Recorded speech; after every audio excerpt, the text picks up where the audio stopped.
Welcome. Hey y'all, what's up? We back. Second episode, the Rustin Hour. The Rustin Hour with my bitches. Yes. Welcome. Well, my name is D'Angelo. I'm one of your hosts, and my other fellow.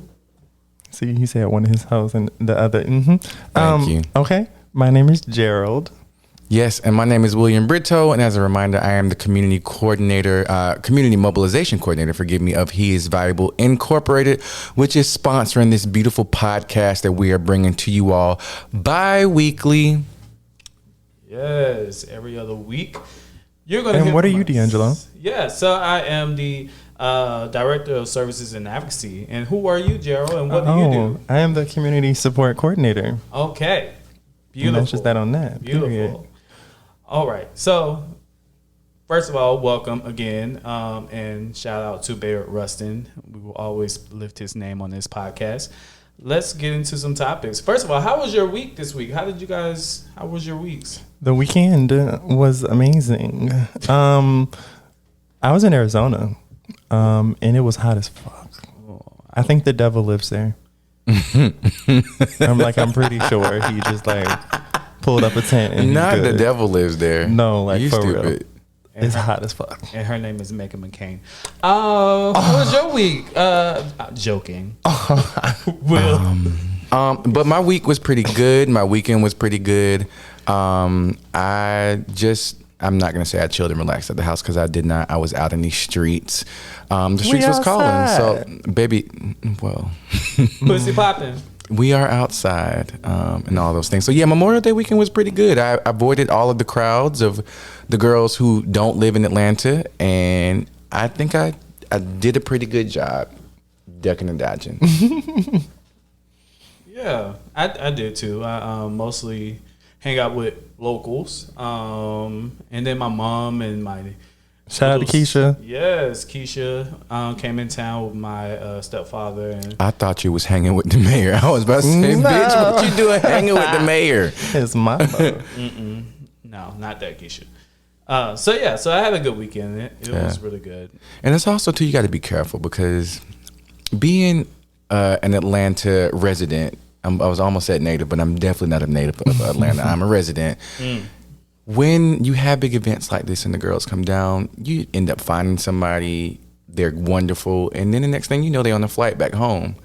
You don't live here, so I'm tired of getting my heart broken. So, yeah, that's another reason why I didn't go out like that. Yeah. I'm not about to meet no person who's like the love of my life, and then they don't even live here. And I'm not about to do the long distance. Well, that is debatable.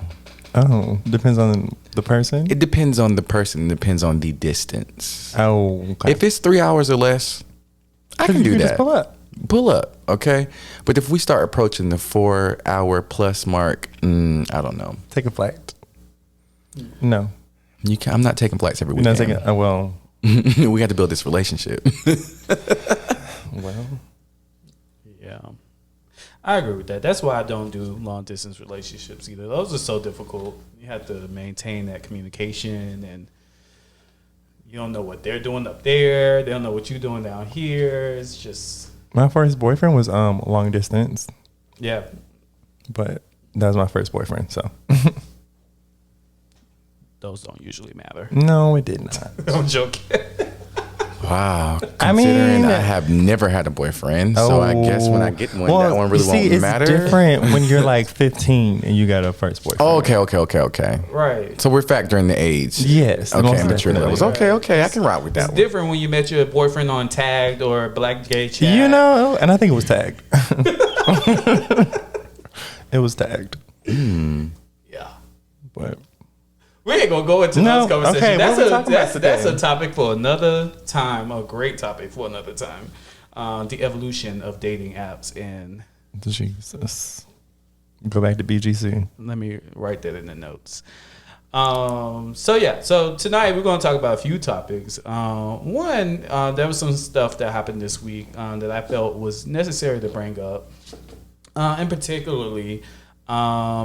The Senate the Republicans in the Senate actually filibustered the January 6th commission that the Democrats and some others. What's a filibuster? Thank you, because I was about to say, D'Angelo, remember, some of us are a little wet behind the ears when it comes to politics. I have not heard that word since January of 2007 when I took civics in high school. So, yeah, so filibuster is basically a procedure that the minority party can use to their advantage to stop a bill from passing if they don't want to see that bill pass, right? So in the Senate, new legislation, it requires about 60 votes, 60 of 100 votes to pass.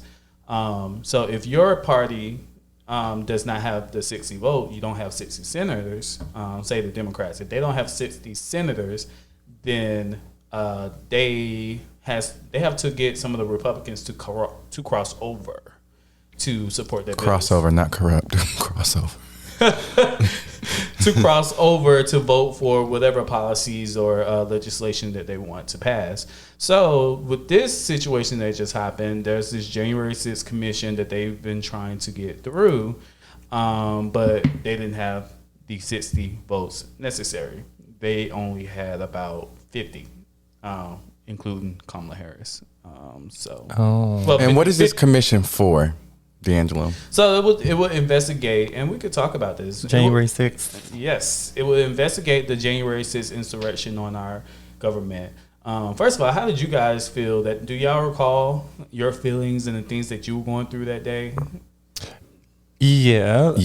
I felt kind of angry just because people were literally just let in of the Capitol building. Yeah. And where security, you just open the doors for people to just run through and grab podiums and take pictures and grab Nancy Pelosi's mail and go all up in her office. I was very much so disappointed in the United States government. You let these West Virginia built in the face ass bitches get through. How Shout did out to West you? Virginia. Are we? Are we? But how did this happen? And once again, it was white peopling. Because if these were black people, this would have never happened. Let's just be quite honest, quite real. I mean, what was it? I think there was a story where there was a black lady who actually was shot and killed because she was trying to get to the Capitol, but she was driving, but she made a wrong turn. In her trying to turn around, I'm not for sure if that's the actual case, but essentially it was something where she wasn't supposed to be there. They shot her down, but yet we literally watched on January 6th hundreds of white people storm inside the Capitol, and it makes you think, if they could do that, what kind of message does that send to the rest of the world? Have y'all seen Olympus Has Fallen? No. That shit is scary. I forget which country it was. I think it was North Korea, Japan, whatever. Some country in Asia in that particular movie literally came and wiped out the White House in 15 minutes. Literally. It was like warfare. And I forget, did they have weapons? Oh, yeah, they had weapons. You talking about the people on January 6th? Mm-hmm. Yeah, they had weapons. Oh, not only that, they hang nooses around the Capitol. There was someone who actually brought bombs. Bombs, and planted it in different areas around the government. Yeah, they definitely had weapons. And that's just in making more of the white peoplers emboldened to do those types of things and get away with it. Yeah. And what also bothered me about it, and that's what I'm gonna say, is that people are always hollering that, if people are not involved in politics, they shouldn't really say anything. Celebrities, you all need to stop commenting on things because you're not politicians. But we forget that politicians are supposed to be of the people. Right. The same people that are elected in this office have the same feelings and a lot of viewpoints that are honestly extremely problematic as a lot of the constituents who vote for them. And so that, I feel like January 6th really showed us how non-separate politicians are from the common folk, which is us, you know? And so we need to have more people involved in our democracy. We need to have a better push for better outreach to get more people involved in politics. And, you know, I'm glad that we're talking about things like, what the fuck is a filibuster? Yeah. Bitches don't be knowing that after, you know, civics, you take the little quiz, bitch, I don't need to know about this. But you do need to know about this. We all need to be informed some way, somehow, because we have idiots who are a part of the government who are not well informed. At first I was like, what is the idiot? But then I got it. I mean, yeah, because if we're not informed, we allow people like, you know, Marjorie Taylor Greene to come in and make decisions for us on our behalf. Wasn't she kicked off of stuff? She was kicked off of her committees. Yeah. And now there's also a petition to get her expelled from Congress. Oh, fantastic. So, it's probably not going to happen. No, yeah, probably won't. But it's nice to know that, you know, gesture was nice. So as you guys know, like I said before, the Republicans, basically they filibustered. They're basically killing that legislation, so it will not happen. Why do you guys think that they fought so hard to make sure that we do not know exactly what happened, who did it, why this happened at all from January 6th? I'm not really even sure. It's like it's just really petty and really childish to me. The whole thing. It is. It's just, once again, it's white people. And so before we started recording, you know, Gerald and I looked up what a filibuster was. Okay, prepare research. Okay, preparation. Because I remember going over, but I didn't know it in details. And as we were doing our research, one of the longest filibusters in history was actually in 1957. Guess why? They were trying to stop the passage of, guess what act? The Civil Rights Act. You know, the act that kind of protects black people and gives black people rights, you know? All of those things. Because it was for 24 hours. 24 hours. The man talked for 24 hours. 24 hours. And so it was a filibuster to stop black people from getting rights. Now we're looking at it in 2021, where you're trying to have a filibuster to stop white people from getting in trouble. So, well, not white people. Let me be clear, but certain politicians, and all of those things. But once again, it's to the disadvantage of those who are considered oppressed or marginalized. Either how we look at it, it's to the disadvantage of marginalized people. So do you guys know the difference between that filibuster and the filibuster that we just had? Because the filibuster has actually been around for hundreds of years, very, very long time. But it has changed over the years. It has changed quite a bit. So the filibuster that you just mentioned is a filibuster that made it where they had to actually stand on the Senate floor and they had to speak for hours and hours and hours on the time. The filibuster today is just an up and down vote. And so that's one of the things that, because there's now a lot of conversations about, do we want to end the filibuster? Do we want to change it? Do we want to make it more difficult? Go back to where you had to stand on the Senate floor for hours at a time? Or do we want to leave it the same way it is now and do nothing with it? Because a lot of people are fearful that if, say, the Democrats lose the Senate in 2 years, so, in this next election, 2022, that means that the Republicans could have the advantage. Nobody needs that. And right. And so if we get rid of that's the filibuster, an endorsement, y'all. No, there's that. But but it could, the Democrats could have or the Republicans could have an advantage, meaning they could, because we didn't get rid of the filibuster now. You know, it's just a difficult thing to talk about, but. Okay. So anyways, so that was the January 6th commission. Now I kind of want to get you guys' opinions because recently, as you guys know, the new elections are starting to come around. 2022 is coming up. It's getting around to the point where it's time for politicians, new politicians, old politicians, to announce their candidacies for other races. Okay, so go back to what we were saying. So now we're getting to 2022. New elections are starting to come up. What I've noticed is that there has been a really nice influx of queer identified individuals stepping up and putting themselves in the limelight to run for different races. First of all, would you guys ever run for any office if given the opportunity to do it? I would not. It's a clear no for me. It's a clear no for me. No, it's a lot of. I think it's a lot of things that you have to do to kind of. I don't like playing politics at work. I don't like playing politics. It's horrible. Yeah. So no.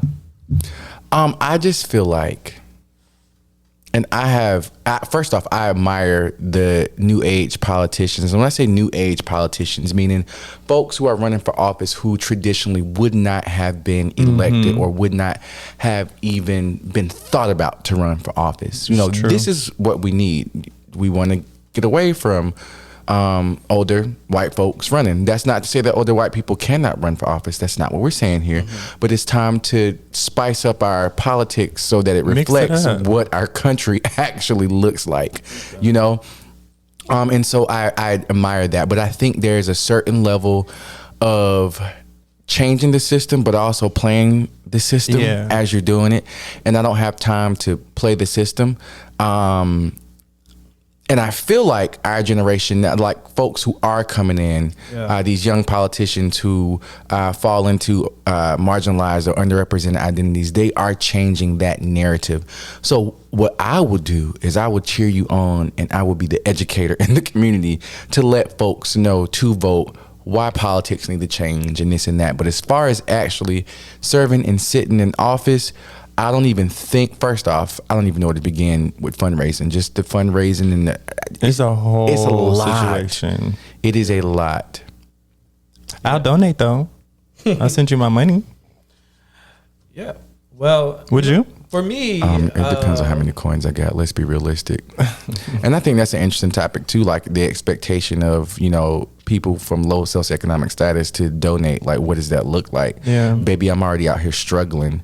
This is not to say that I don't want to donate to your cause, but baby, if I donate more than $10, I don't know if I'm going to be able to eat, you know? Yeah. And that's not everybody's story. You know, if you got it, got it. But I think that that is also something too that definitely has to be addressed at some point. Yeah. That's a whole nother conversation.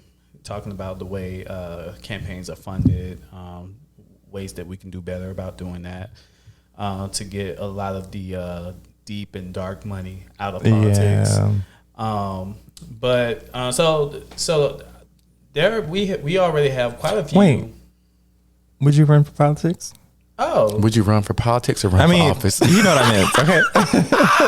Would I run for politics? I would run from politics. Oh, no, okay, cool. I'm joking. No, never run from politics. No, I don't know if I would ever run for office, but I think I would run a campaign. If that makes sense. Yeah, I think that makes more sense. It makes sense for me to be like the person behind the scenes coming up with the ideas. I want to be the person with all the money and having some power a little bit. Baby, that would be me. Let me have the money. How much you need, baby? Here you go. Like, you need me to purchase the pamphlets? I got you. I can do that. You need me to order the food for the party, the mix and mingle party, so you can talk to folks? I got you. You need me to book the venue? I got you. I want to do that. But I think that's important too. Like when we talk about politics, and it's important to talk about people's roles and what they play. Like some people are meant to serve office. Like I think as we move in, like Devin, like I think Devin is honestly chosen. Like this is part of his pathway to be in office, and then you have others who are there to help him through that in whatever way, whether it's through donations, whether it's through marketing, whether, you know, all of these things are important to the voice. And I think that we have to recognize, you know, where are our strengths? Just because we don't want to run for office doesn't mean that we don't belong in politics, you know? Yeah. And Devin being Devin Barrington Ward. Yes. Shout out to Devin Barrington Ward. That is Devin Barrington Ward. You must say it just like that. Devin Barrington Ward. Barrington Ward. Not an endorsement, but also we love you. Yes, on an individual basis. Yes, right, on an individual basis, exactly. But yeah, so no, yeah, he's definitely one of the individuals that I've been seeing coming up and stepping into the ring to run for politics. We have, and I think he's running for city council here in Atlanta. We have Antonio Brown, who's a queer identified person, or he's bisexual, I actually believe. And he's running for office. Antonio Brown is running for office in, running for mayor, actually. So that's another person that's coming up the pipeline. But then you also have people like Malcolm Kenyatta, who is in Pennsylvania, and he's running for the Senate. We've never had a queer, black queer person, or black male. Because that matters. Black queer male. There's intersectionality. In the Senate. So I'm really excited to see people like him coming up and putting their best foot forward to run for office. I think that's really dope. So I think it's important for us to talk about this too, D'Angelo. As we talk about these different, positions that people are running for, what is the importance of a council member? What is the importance of a lot of the other seats that folks are running for that people, and I think that's another thing too that discourages people, especially people who belong to underrepresented communities who often don't feel like they have a voice to begin with, is, baby, all of these positions, and I'm gonna be honest with y'all, this is an honest moment. This is probably not the most civically responsible thing to do. Oh girl, what you about to say? Hold up. But a lot of times when you go to vote in major elections, whether it be the presidential election, whether it's the governor election, there are often other seats that are available. And a lot of times I am not familiar with that particular candidate, but if I feel like they belong to a certain party, I might vote for them simply because, and I don't think that that's not the most informed way to vote at all, and I wouldn't encourage anybody to vote like that. But I think that it's a reality that we need to talk about. How do we learn about these other positions, and how do we make them how do we see the significance in them so that we are making the best choices and decisions when it comes to the people that we're putting in office? Very much so. I agree completely. I think one of the biggest ones that I've noticed that a lot of people don't do their research on, but they just vote based off of the name. Sometimes they see, oh, her name is Kenyatta. Maybe I'm gonna vote for Kenyatta, over Tim, Because I'm not gonna lie and say it didn't cross my mind, baby. Hey, Kenyatta. But the thing with that though is you don't necessarily know what you're voting for. Particularly, an example would be when you're voting for judges in your district. And you're voting for Kenyatta, who may be a Republican.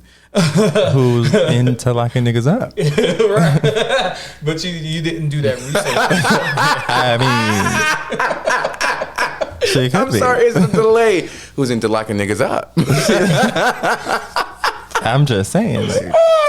So one of the things that I will recommend for people to do is to look up your ballots beforehand. Before you go vote, you are allowed to go online and search for your ballot. And what's the website? And see all the people that are in your district. MVP, which stands for myvoterpage.ga.gov. Is that it? You better remember. Okay. My voter page, MVP at ga.org. That sounds sexual, but yeah, you can go there and look up where you're going to actually be voting at. You can look up your early poll location. You can get a sample ballot, and then you can start doing your research. Absolutely. And you can see if you're registered too. And I would encourage a lot of people too, when it comes to looking at some of these candidates. I know that, and this is why I say learning is so intergenerational, and we shouldn't, exhibit any type of ageism when it comes to learning from folks. Like a lot of the things I know about politics and what I should be looking for from my students, But you would think that it would be vice versa. You're the educator, this and that. There are certain things that I'm not necessarily familiar with.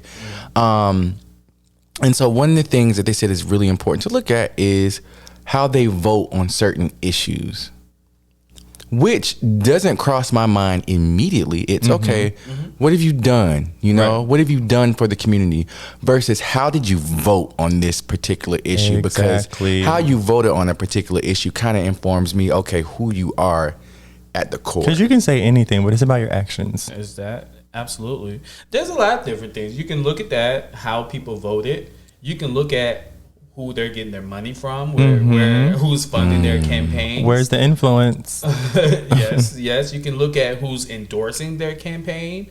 What other politicians is actually putting their name behind that candidate. It's so many things that you can do to make sure that you're making the right decision. But it's very important that you do that research before you go and vote, for everybody to do that research. Yeah. And if you are having, because I know a lot of times us being marginalized, we are oftentimes exhausted from life. You can ask a friend or go on Facebook and ask your friends there. And there's so many resources. Like Google is probably your best friend. Now, I will say this. Sometimes and oftentimes candidates' information can't be found. And I'm wondering, is that having to do with them not being, like their resume not being as extensive? Like, what does that look like? But I want to also get back into that question, D'Angelo. What are some of the different positions, especially from a local standpoint, that candidates generally run for? And how does how do those roles impact the community? And then two, what do those roles essentially do? Well, come on, teach us. I'm about to say, well, because this sounds like a class that we need to do on civics. Teach the people. But I mean, just give us a brief synopsis. So we'll start with our candidates that we were just talking about earlier. So Devin is running for councilman. Devin Barrington Ward is running for a council member position. What does a council member do? Yeah. So, and what is their reach? How is their reach? Aaron, cut that shit out. Because what are you trying to say, sis? What I'm trying to say is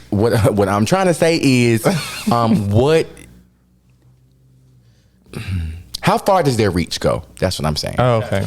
So a council member usually is elected from a different from a county, right? This is again not an endorsement, but because he's the freshest person on my mind, Devin Barrington Ward, I believe, is running for a county on the west side of Atlanta. I can't remember the exact number, but so those are going to be his constituents. Those are the people, if he wins, those are the people he's going to represent.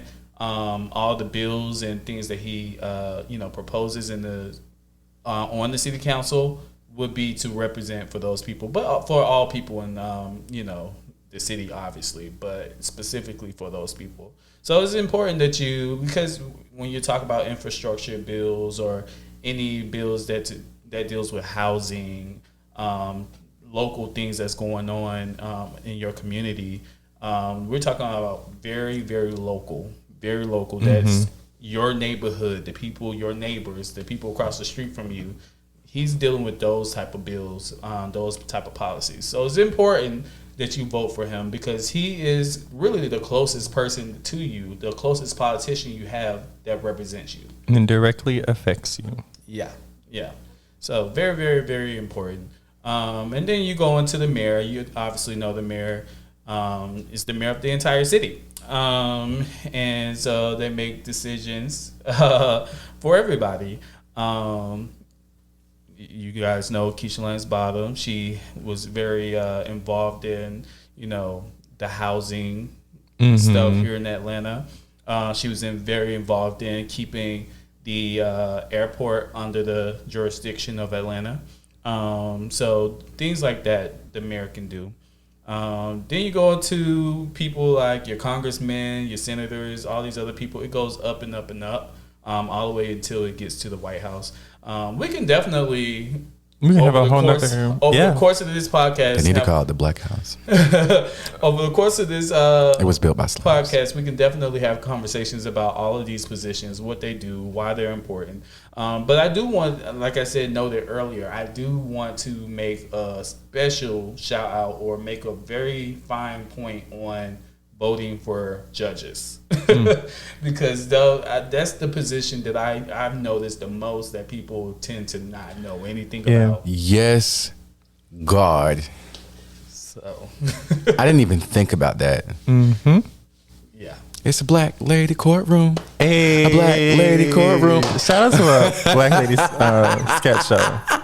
Love that show. That is a fucking hilarious. Love that show. Love that show. Did y'all see the latest one when it's like, Your Honor, it's an all black lady. Yes. She said, y'all better pose.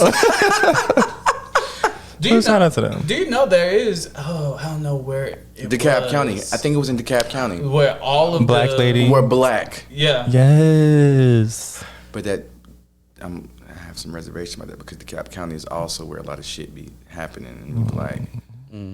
Well, particularly with the police there. Yeah.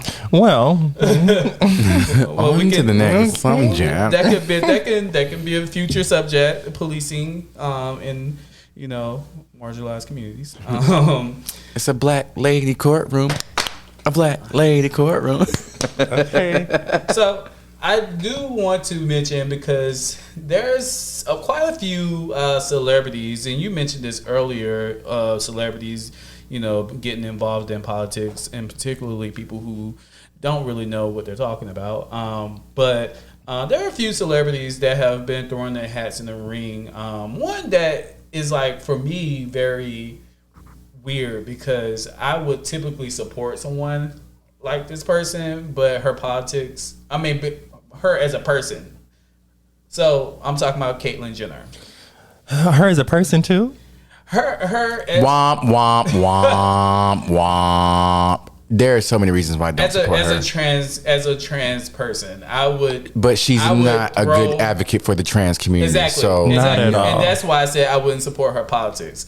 Her being a trans woman, throwing her hat into the ring of politics, something that doesn't typically happen, and in a position like governor, I'm like, wow, okay, that's amazing. But then you hear her talk.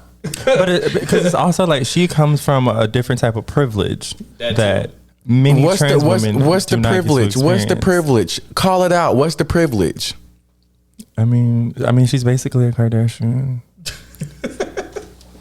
Well, that's not the privilege. raised The privilege that she is got a a whole white bunch of trans money. woman from a higher socioeconomic status. That's just what it is. In her politics, this is a little bit different, but I'm using this term anyway. But her politics around trans athletes is garbage. Terrible. It is fucking garbage. It is garbage.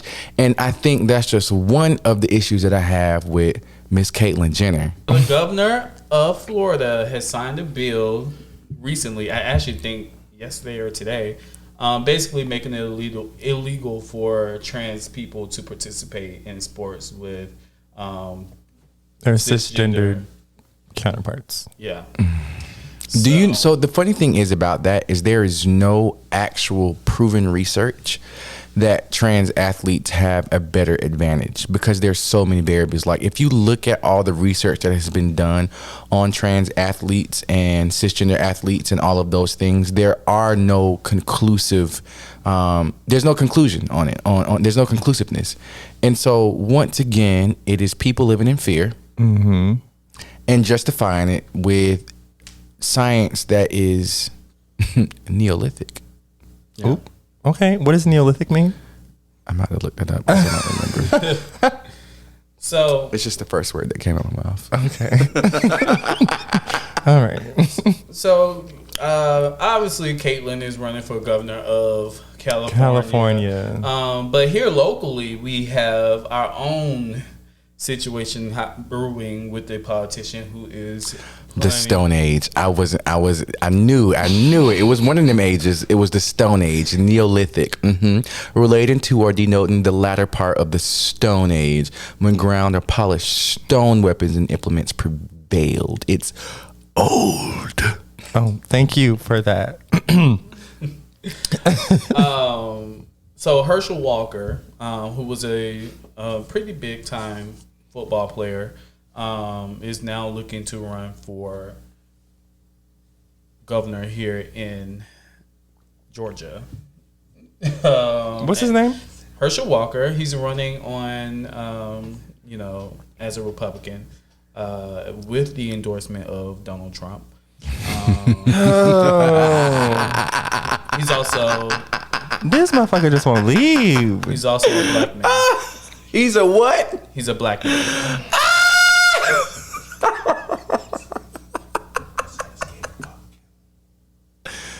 His son's a gay Republican. His son is a gay Republican. Wow, so it runs in the family. Bitch, what? Wait a minute. So Herschel Walker does have a son who is gay. And His name is actually, Christian Walker. Yeah, who's actually pretty, Christian. he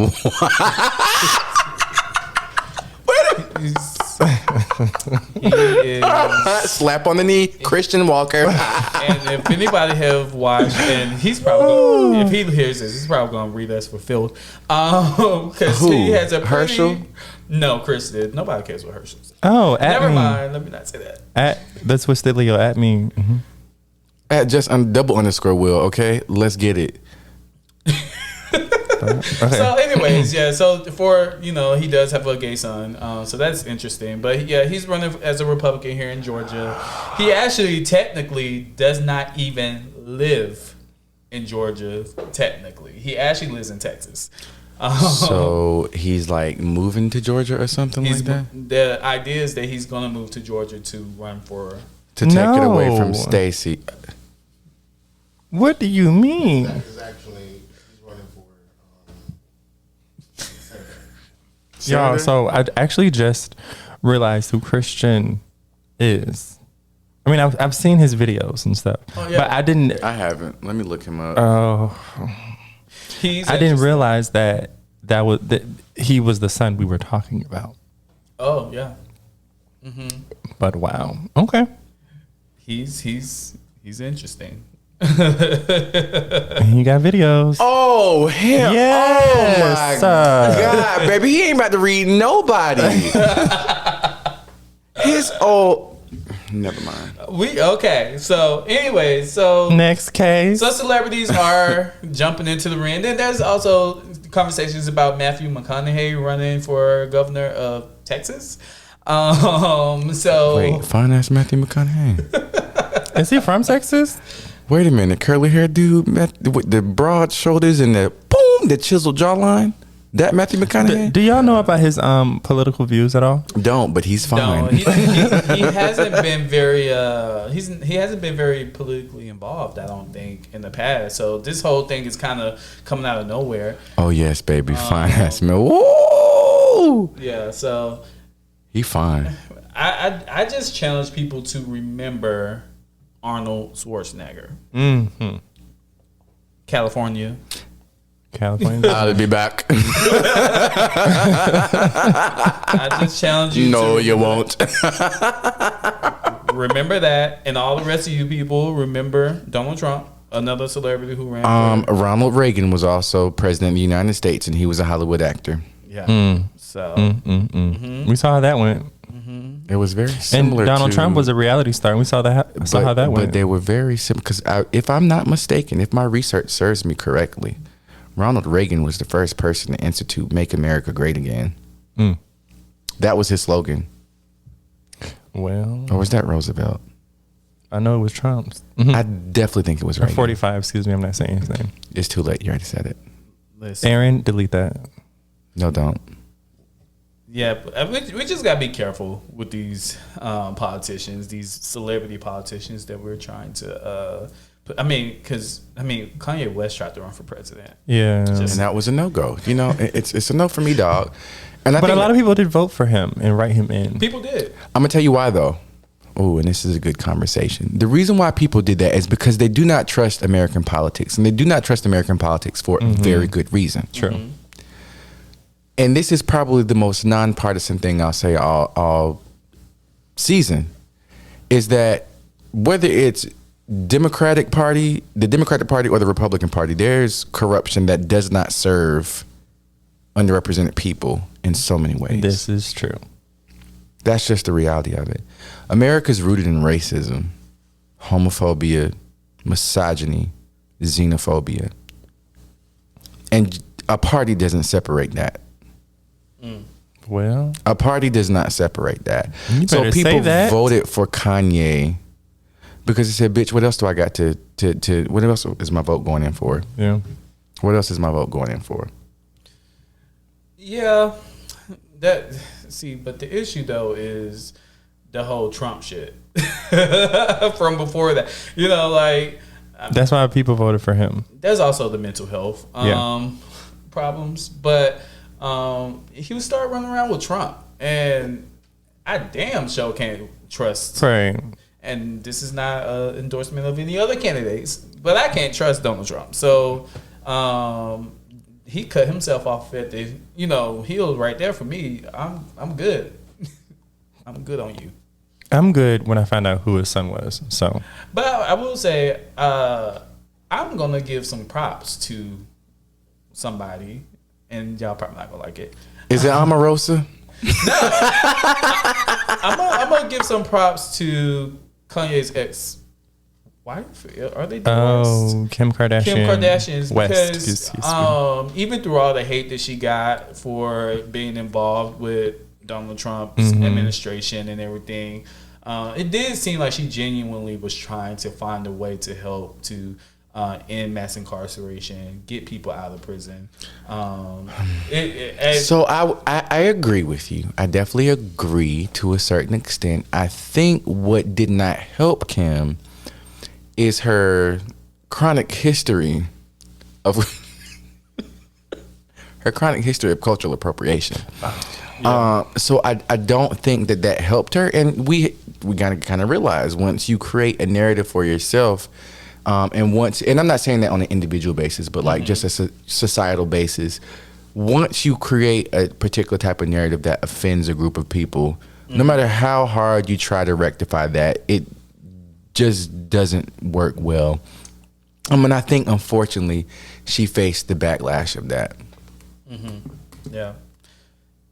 But she did some good work, and I think she's still in school trying to. Yeah, because I think she failed the first time. Yeah. And she's gonna go back and try to do it again. She's trying to become a lawyer, I believe, so that she can work on that issue a little bit more. So I have to give her those. Props to her. I think that's amazing. I Kim think that's K. awesome. All right, so let's move on to this very last topic because it is time for us to shout out our MVP of the week. We got it right this week. Okay, because what did I do last time? Because Gerald was fucking up last time, pressing the wrong buttons and shit. what I did. Yeah, so this week's MVP is Corinne Jean-Pierre. Am I pronouncing her name right? Because I just want to make sure. Yeah, I think you are. Corinne or It's Jean-Pierre. I know Jean-Pierre, but the Jean-Pierre. Corinne. I think it's Corinne. It's Corinne. More than likely. If it's not, let us know. So she's. It could be Corrine. Girl, Corrine. I know it's not Karen. Oh no. Wow. So Corinne is a Haitian American, African American lesbian woman, and she is the principal deputy press secretary for our current White House for Joe Biden. And this past week, she made history by being the first Black woman in the past 30 years to host a White House press conference. So shout out to her. And just so you guys know who the first person to do that was, her name, let me see, I have it written here somewhere. You can edit this out. Where is it? I wrote it. Oh, Judy Smith. Okay. The first black woman to ever do that was Judy Smith. And she was also deputy press secretary under George H.W. Bush. So Corinne is the second person to do it, but she's the first person to do it in about 30 years. So huge shout out to her. And if you guys don't remember who Corinne is, she was actually, I don't know if you guys remember when Kamala Harris was running for president at one point in time, and a protester hopped on the stage and went and took the mic out of her hand. Corinne was actually the black woman who stepped in between Kamala, the candidate. And she said, "Not today. You won't do this to this queen today." Yes, she did, and protected Kamala from what could have been a very serious issue. Once again, y'all, black women always stepping up to save the day. Yeah, definitely. Black women are always coming through. Just saying, it's facts. They need a break. Yeah. But congratulations to you, Queen. She's also really gorgeous. Just want to put that out there. Yes, she is. That black skin is just glowing. Yes, she is. She's married. To Susan. She has That is not to say that people have to be married, y'all, because I know how y'all can twist and run with that. Oh, they endorsing marriage. Oh, just because I ain't in no marriage, no one is saying that you got to get married, ho. You ain't got to. Just giving you the background on Corinne. So, and I said ho just to say ho, not I'm calling you a ho because you're not married. I know how you all operate. Wow. So yes, huge shout out to her. Thanks for being this week's MVP.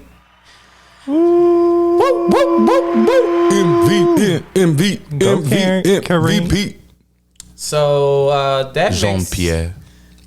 Jean-Pierre. You gotta say it like that. Jean-Pierre. That's how I feel like you're supposed to say it. Yeah, it's French, baby. Jean-Pierre. Yeah. Now, my French pronunciation is not Incorrect. authentic. I wouldn't say incorrect. It's not authentic. It's slightly off. It's like going to Mango's for. Ooh, okay. All right. If you in Atlanta, you know what mango It's is. like going to Mango's for some Jamaican food. Just a mess. Jean-Pierre. Jean-Pierre. All right, let's give a shout out. Thank you guys for listening. This is our second episode. So excited to be here with you guys to do this again. When is our next show going to be? Do we have a calendar? Get up a calendar so we can see when the next show is going to be. But we want to give a huge shout out to He's Valuable, our sponsor. Absolutely. Thank you. He is valuable. And as we stated Thanks, last homies. episode, we are a part of the His team. Gerald, what is the His team, baby? It's the his team. What do you mean? What does the His team, his team, what does the His team stand for, baby? He is supported. He is what? Supported. He is what? He is supported. Okay, yeah. So we are a part of the He is supported team, the His team. So if you are in need of case management, if you need to be reconnected to care, if you need some food, if you need some clothing, Gerald is going to tell y'all the number to call. Now, we might not answer when we at that moment, but we will get in contact with you. What's that number, Gerald? 40. You can text this number too. 404-992-5104. One more time. One more time, Gerald. One more time. 404-992-5104. Yes, sir. Yes, sir. Yes, sir. That's it right there. That's it. Yes. So call us. Food Call me pantry. now. Call me now. Not for no free tarot reading, though. No. All the cultural appropriation. No. Also, We was He's making a Miss Cleo Valuable. reference. That was not cultural appropriation. Now she culturally appropriated. Okay. We just Mimicked the show. mimicked her. Okay. Also, He's Valuable does have some events coming up, so definitely check out our website. I believe we're going to be doing a random kickback very soon, so look out for that. Also, we just did a Raw Talk about a week ago, so if you haven't watched our Raw Talk, go on to our social media, Facebook, Instagram, and check that out. Yes. Follow us at He Is Valuable on all social media accounts. Also, too, let's say if you cannot call his phone, you don't have a phone, or for whatever reason you can't make the phone call, we do have a link to our application that will notify anybody on his team. So just to be honest with y'all, we're glad that we're doing this podcast, but the main thing that we want to do with this podcast is to let folks in the community know, hey, we have resources that you can rely on. And yeah, give us a call. Yes. I got some dates for y'all. Ooh, dates. So June the 15th will be the next episode, dropping at 12 p.m. J15, that's 4 days before what? Juneteenth. Yes. I was thinking of 19th. I don't know why. But Juneteenth. I am taking your card away Don't from do you. that. I'm taking your card away. It was a little. I feel like we should Something. have a picnic or something that day. Ooh, can we Maybe we should not do do a something. picnic? Maybe not a picnic, but a cookout. Okay. Okay, that sounds more cookout. appropriate. Not a picnic. But a cookout. I'll be in Dallas. Okay. Well, we'll have a cookout. Gerald, we can have a cookout together. Yeah. Okay. I would like to drive to Galveston though. I wonder if my cousin would be down for that, because y'all know that's literally like the premise of how Juneteenth started. You should and document it. Huh? And document it. Undocumented. Sounds like No, and document. Oh, and your I'm trip. like, yeah, I think probably the slaves were undocumented. Sounds like we might have a topic for our next episode. Give Mr. Will here some time to talk about Juneteenth. Yep. Oh, baby, I don't know if that's gonna take a whole episode, but we could do like a little segment. I mean, it could. It depends on what angle you're trying to we grow. never have just one topic. We always have multiple topics. Yeah. But yes, Juneteenth, and I'm so glad that it's getting recognition now, because a lot of people, including myself, I would say probably about 5 years ago, I was completely unaware. Like, I'd heard of the name, but I did not know. But that's what happens when you're cultured into white culture and you internalize oppression. But that's a whole nother topic. We can talk about that next week. Sure. Yeah, maybe. so June 15th. 15th. Also, we have a valuable feeding on June the 17th. That's my mommy's birthday.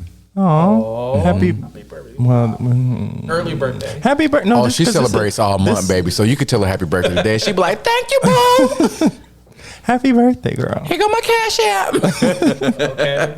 Hello. Shoot. Okay. Well, thank you guys for listening. We will talk to you next week. Again, hit us up on social media. He is valuable. We love He you. is Also, valuable. We love you. The Rustin Hour. Yes, this has been the Rustin Hour. Oh, girl. Girl, turn that shit off. Outro music play. All right, y'all. We out.